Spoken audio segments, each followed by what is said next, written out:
So I hope you're having a great morning. And today's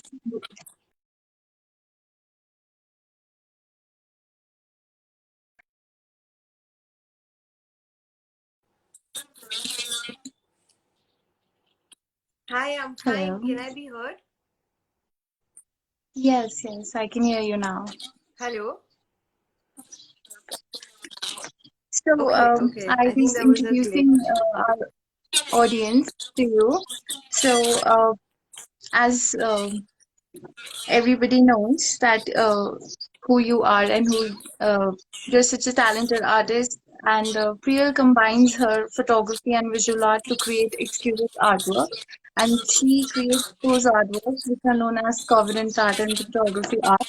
So, Priyal, let's start the conversation. And so, we would like to know a little about covenant art and how and what is covenant art. Basically, covenant art is about the little pleasures of one's lives. I combined, it's a suggestive art form where I take suggestive visual elements and create collage artworks, which sort of represent the journey of an individual, his Mhm. passion, his relationships, his or her relationships. So it's basically something that you feel proud of. You feel uh, it's a creative and it gives structure to one's existence per se. So when you have something like that, it enhances you, it makes you feel proud of who you are, and it also sort of is a reminder to believe in yourself, and those little moments that make you who you are and brought you to where you are is what covenant art is about. Great. So, what I think is, in my opinion, do you think covenant art is a little like manifestation boards or maybe vision boards, like like the um way that you create? Because it's Vision. putting, your emotions together, your feelings together. Yeah, in a way, you could say it's a vision board of your entire life, your entire being, your journey thus far. Everyone has these little quirky things that, define them and how they work, things they tell themselves, or things that are a reminder. So, or moments that have really sort of been a shaping force. So, it's important to sort of also document and also visualize these things into an artwork and have it, somewhere up there around you. um, and it's great, it's a great conversation point as well, like to share with loved ones, right? Like it's not just, it could be about your relationships as well, like your wife or your mother or your husband, things that have sort of shaped you, made you who you are, those little moments that, it's those beautiful moments that sort of shape you, right? So that's what Yeah, it is. And paintographs is something I started off with, which was like, I used to capture monuments across and spatial sort of elements and combine artistic elements with it. So yeah, what I have here behind is one of the paintographs that I've created, which won an award at New York, the Metropolitan Pavilion. that's great. Yeah, we've seen like you won a lot of awards. The one that had to do with Irani Federation, the one that you covered, Irani restaurants. Could you throw some light on that? Irani restaurants, I did a research paper, and we're Mm, meant to be doing a book on it. But due to someone very close to our family, he's been a bit unwell. So I hope the book actually happens, but it's a little uncertain. But I had done a photography based research paper on the Irani Cafe, the social history of the Iranis coming to India, and the rise of the Irani cafes. That's great. I mean, that's something really different to explore, and you can, get to the history of it and understand what it really feels about. So, starting with your journey, we would really like to know, like, how you started into covenant art and moved your way up. So covenant art is a lockdown concept. I think it started. We were all under a lot of pressure. We were suddenly cooped up in our houses, and we were definitely not in our comfort zone. And sometimes that brings out the best in you. My one of my teachers always told me when I was growing up that I work best under pressure, and a lot of us do. Sometimes that uncomfortable situation brings out different things in you. So and I had studied art history. So like I said, I had started off with paintographs, which was more about monuments and a sense of space. Like this one is a sense of space created because of tarpaulin sheets at Crawford Market.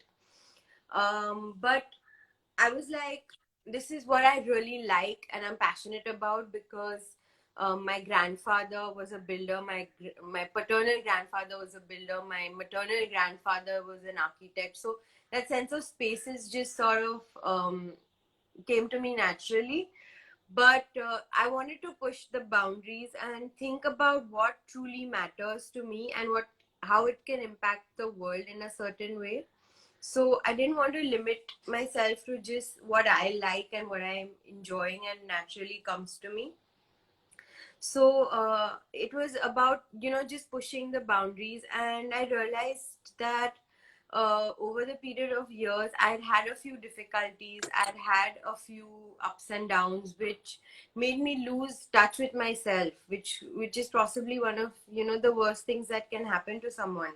Losing touch with oneself, and it got me to realize that it's my responsibility in whatever small way is to not to be there for people who are not to not to have confidence in themselves.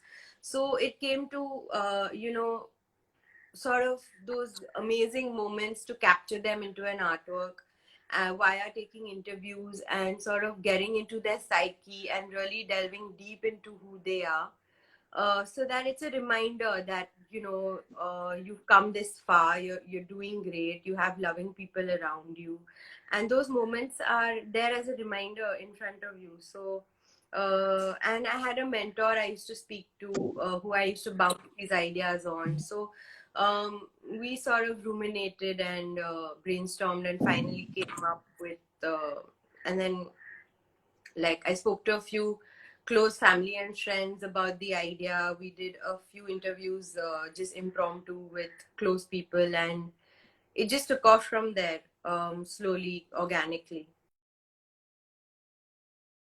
Nice, that's great.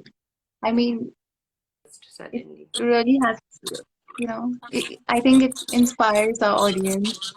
So, moving on, I would really like to know what really inspires you, or where do you seek your inspiration from when you start your artwork, or, when you're looking after something that you want to create. Uh, Honestly, like, I've been, describing the process and how it's happened and all of that. So it's fairly new concepts. It's not really been done a lot across the globe. So I would say it all comes within. Um, all the inspiration lies within. I look within. I you know talk to people who know me well, who understand me, to get these ideas and sort of have these discussions with well wishers and people with sort of sensibility and understanding of life, of art.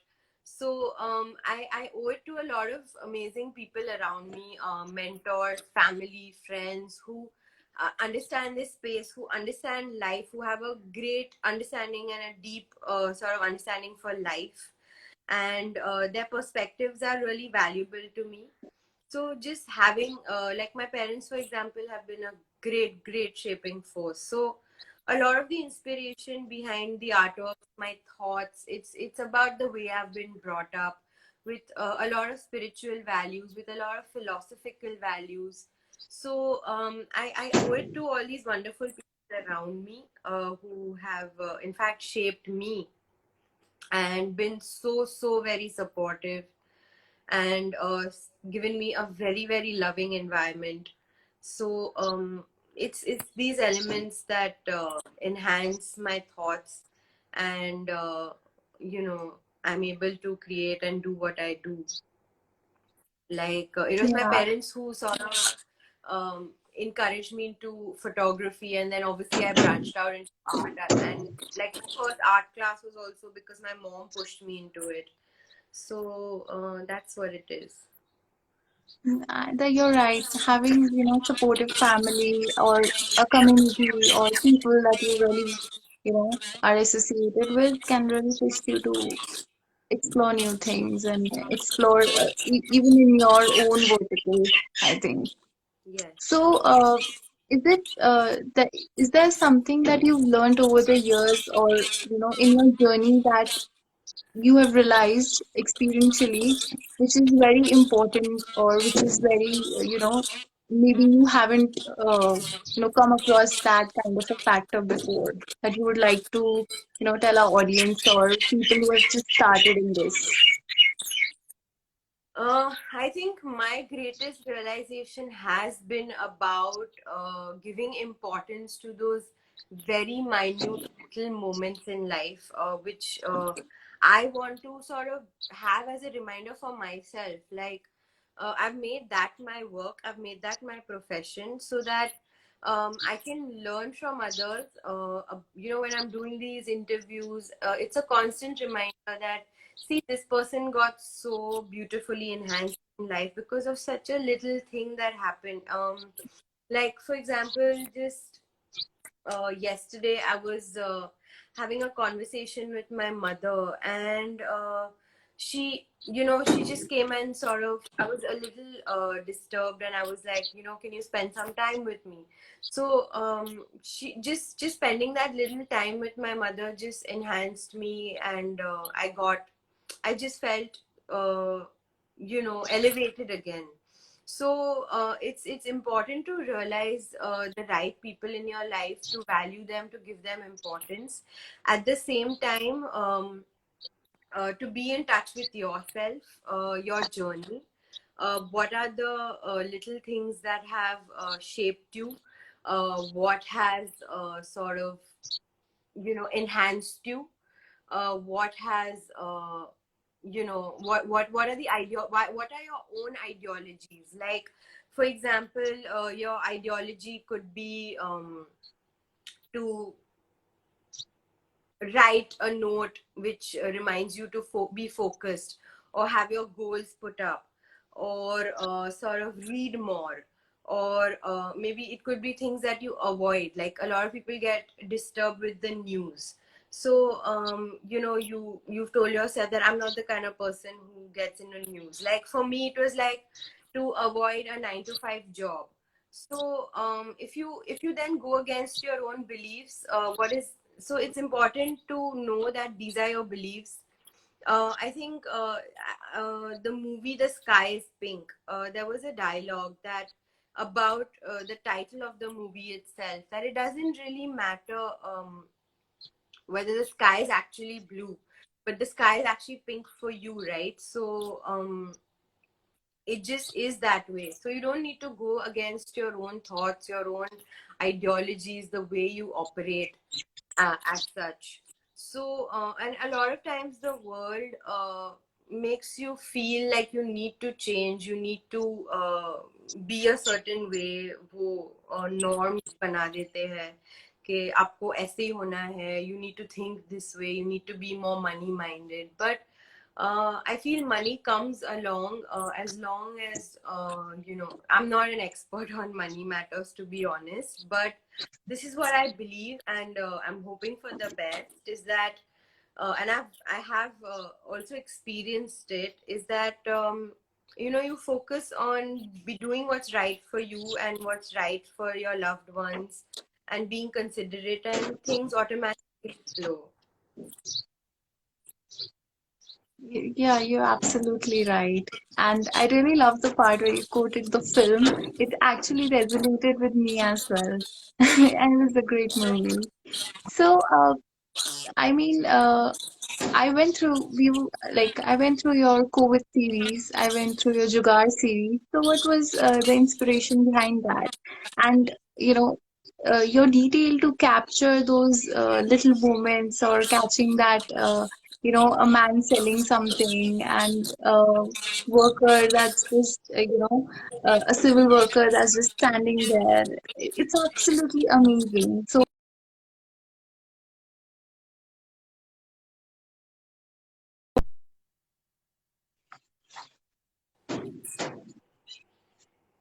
Uh, you just went blank. I couldn't hear you. Can you repeat your question? yes, I was saying that your COVID series, the one where you did a series about COVID warriors. So I really loved the detail that you captured in it, especially a civil worker that's standing just working right beside the bin, or there was this man who was selling something. So what was the process of this whole series, and how did you think of doing it, and your whole experience of it? COVID Warriors was a collaboration with a childhood friend, and he wanted something. He wanted to do a project with me, but obviously we were in lockdown when I created it. That was also a lockdown project that I did, the first intense lockdown. So it was about the frontline workers, and I wanted to bring to light their efforts through whatever platform was being available to me, and whatever skill I have cultivated over the years. So I actually tied up and did a bit of searching, where we got access to KEM hospital archives, where we had the medical community captured at work. And there was obviously SL Shant Kumar. He is a Times of India photographer who we've collaborated with as well. So we got access to his photos. He's a press photographer, so they had access. I am not a press photographer. Usually, I take my own photos for all the work Okay. I do. But this was the first project where, and then my friend had access to Anna University, Chennai. They were into drone research. So we Mm-hmm. collected a lot of these works from different sources, and the point was to bring to light the efforts, just to show it was just a message of gratitude. We were all safe and sound and functional, and our basic needs were taken care of. So it was a gesture of gratitude from us towards the frontline workers of our country, and the world per se, because the whole world had these amazing workers, sustaining everyone. I mean, still it is very commendable to for you to think that you need to do something to put out that message. And the other series that I was talking about, the Jugaad series, did you click the photographs in it? Because I really loved that one too. Jugaad is actually the one that's behind me right now. Hmm. It's called Jugaad series because it's the start of entrepreneurship per se. Like, basically you set up a tarpaulin sheet on the street, and there you have a space, you have a shop. It's symbolic of city life, it's symbolic of capitalism. So Jugaad was it's it's my memory as a child, doing my own jugaad to entertain myself and have fun with my family and friends, or my cousins would come over. So it was our jugaad to have fun. And I used to collect. I was obsessed with playing this game called House, where I would collect blankets, bed sheets, stool, ladder, chair, and sort of just mess up the house and create my own sense of space and my own rooms and little areas to play with. So we would cause havoc in the house, and literally mess up everything. And then shooting these colorful tarpaulin sheets at Crawford Market just took me to that. So this was a different kind of jugaad, a more serious jugaad, to earn money and make a living. So I have imprinted, basically, as you can see, imaginary spaces that are, transport you somewhere else, onto these tarpaulin sheets that are sort of spread across. So that is the idea.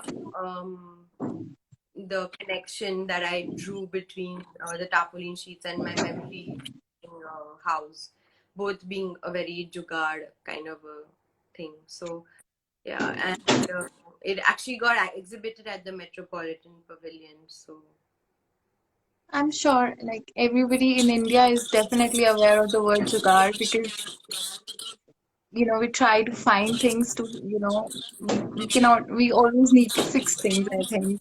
And even to fix things, that word you could say we could relate to is jugaad. So yeah, it was yeah. very relatable because we see this all the time, but just to put it out there like you did was really amazing.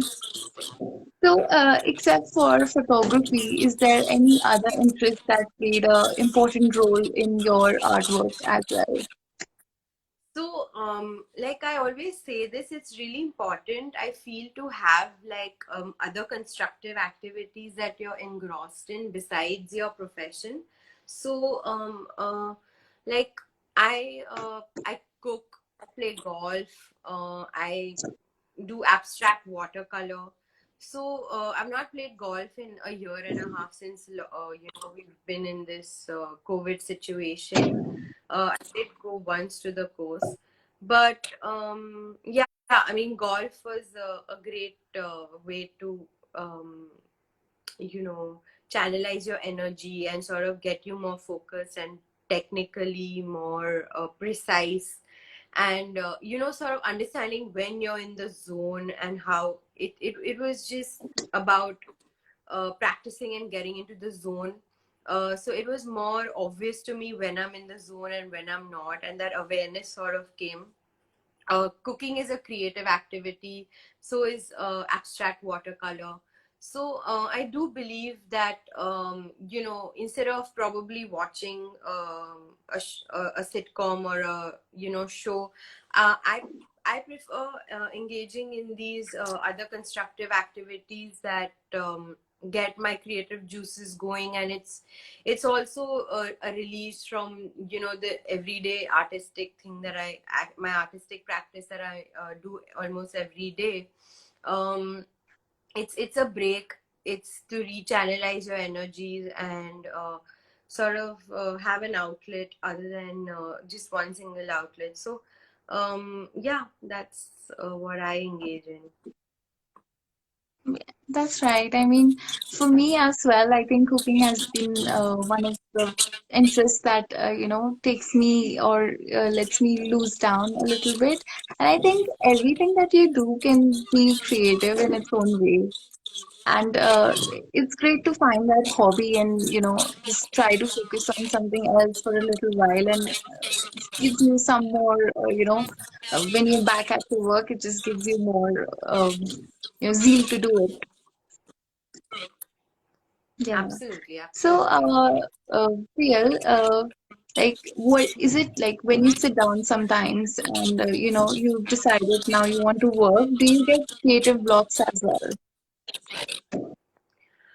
um I feel, if I've worked intensely on a project for,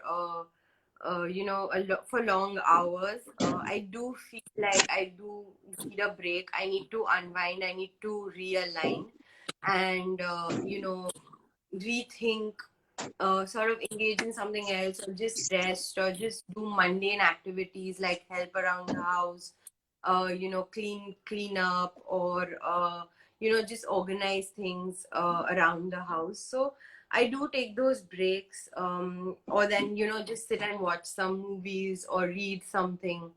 um I do need to sort of realign sometimes, and especially if I've worked on a project for long hours, then I need to do that. Yeah. Yeah, that's right. And like since you've started and all the verticals that you've explored, do you think that like when you start something new, because I've seen that first you were doing photography and then you started improvising it and then you moved into wallpapers. So how has that experience been, like exploring new verticals? It's just come in the flow. It's definitely not something that's planned. You just kind of keep working, and as long as you move forward. I've said this in a lot of the interviews I have also taken and shared the space that's been shared with a lot of wonderful people out there. It's something that my mother has drilled in me, like, just keep moving forward. Don't look back, don't stop, don't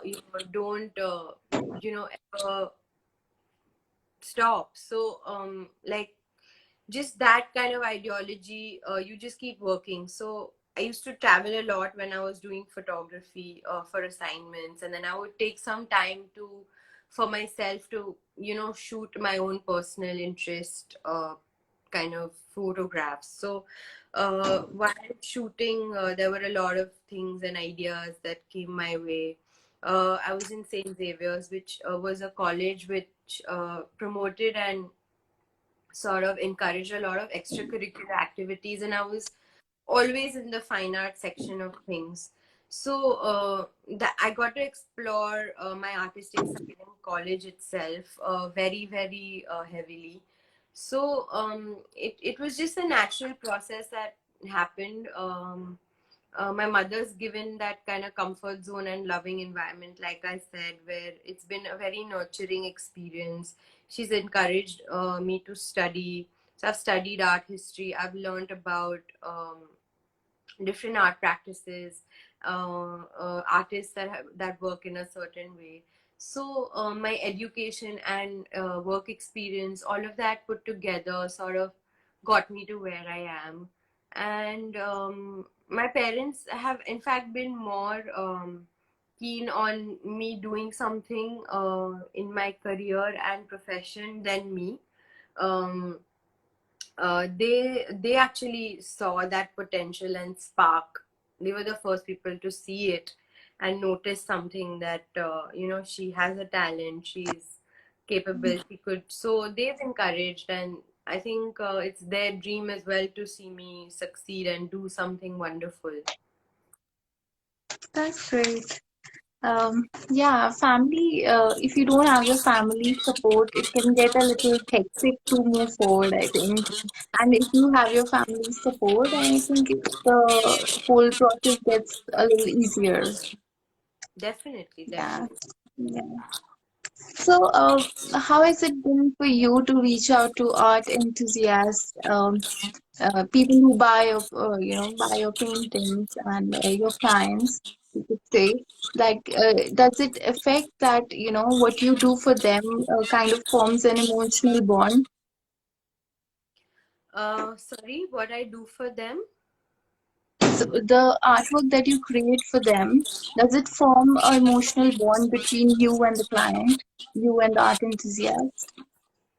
Yeah, like I'm actually, I haven't figured out the whole art enthusiast bit, like reaching out to them. My artwork has been is covenant art is something that is relatable to anybody, and it's not something that is restrictive to a certain kind of audience. It could be it's someone who's into any profession or any field can relate to, or can take advantage and be involved in the process. So it like I said, it started off with family and friends and just sort of took off from there. Um, yes, art enthusiasts, sometimes like yourself, people I have got in touch with because of a few artist friends that I have. But all in all, the concept covenant art is something that's open to anyone and everyone. It's not very restrictive to a typical art lover or a per se a sort of pre-carved niche audience. It's not that kind of a journey that I'm even looking at. So and it's open to a very wide audience, and I feel very privileged because it's I have a selfish motto. I get to learn from them, and definitely have that connection.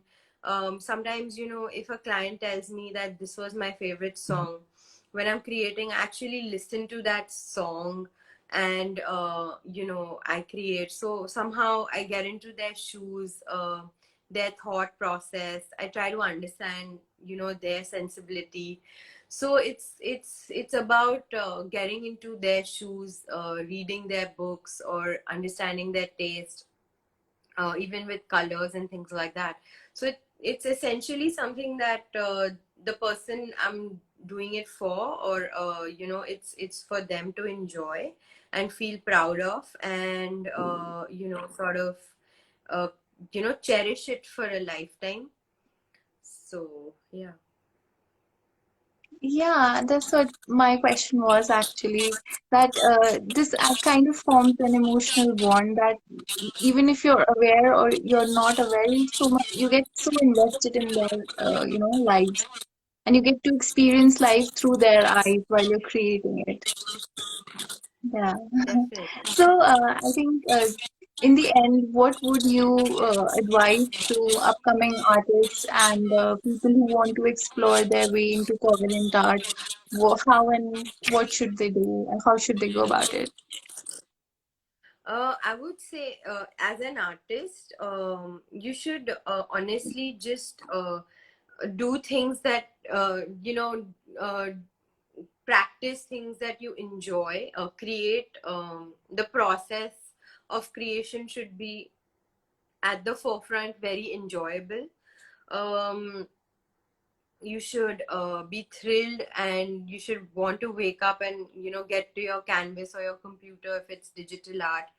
So as long as you enjoy what you're doing and you are consistent with it, I'm sure you'll find your way, and people who will love and appreciate your work, and a little bit of hard work, because along with enjoying, you could have hard work comes with consistency. So yeah, that's what I would say. And covenant art, if you want to know more, you can always send me a message, and I can guide you about things. But I've pretty much spoken about my process. I You just interview people, try to understand their perspective, uh, basically put them at the forefront, sort of have them speak more, listen, be a good listener, cultivate listening skills. Um, so you have to let it's someone else's expression that you are sort of in charge of. So it is a responsibility.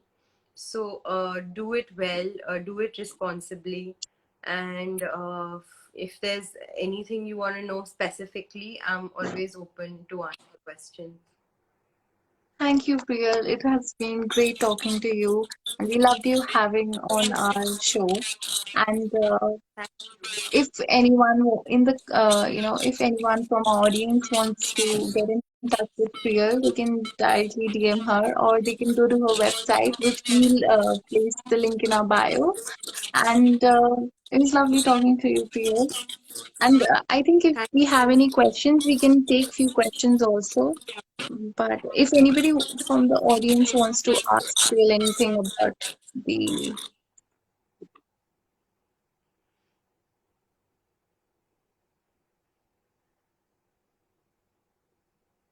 All right. It was great having you, Priyal. I think we'll wrap it up for today. Thank you, Jaspreet. And thank you. Your journey has really inspired us. Thank you. Thank you so much for having me. Take care. Thank you.